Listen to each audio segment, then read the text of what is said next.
સુરતના કાપોદ્રા વિસ્તારમાં ધામેલા બ્રધર્સના કારીગરોએ ભાવ વધારાની માંગ સાથે હડતાળનું શસ્ત્ર ઉગામ્યું છે।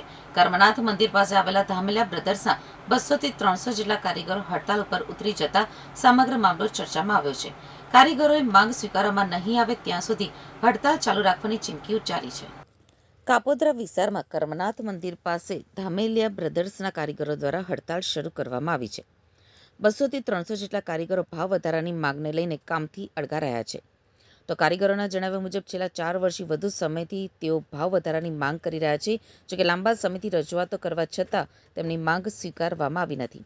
વારંવારની રજૂઆતો બાદ પણ કોઈ ઉકેલ ન આવતા આખરે કારીગરોએ હડતાળ ઉપર ઉતરવાનો નિર્ણય લીધો છે।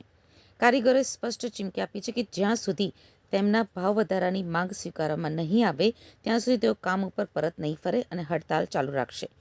હવે કારીગરોની માંગ સામે ધામેલિયા બ્રધર્સનું વલણ શું રહે છે અને આ હડતાળનો અંત ક્યારે આવે છે તેના ઉપર જ સૌની નજર છે। હું અહીંયા કરમનાથ ધામેલિયા બ્રધર્સમાં કામ કરું છું। 10-12 વર્ષથી હું બેહું છું, પણ પહેલા જે 10-12 વર્ષથી જે ભાવ છે એના ભાવમાં જે અમે કામ કરી રહ્યા છીએ। કામ કરવાનું બીજું કોઈ છે હેતુ અમારો શું છે કે અમારે અત્યારે છોકરાઓનું જે ફી ભરવી, અમારું ઘર ચલાવવું એ આની ઉપર ચાલે એમ છે નહીં। ભાવ વધારાની માંગ છે, શેઠ ભાવ વધારતા નથી, એ બાબતે મેં હડતાલ પાડેલી છે। કેટલા કારીગરો છે? કારીગરો 400 થી 500 કારીગર છે। 2 ગાળા બંધ કરેલા છે મેન।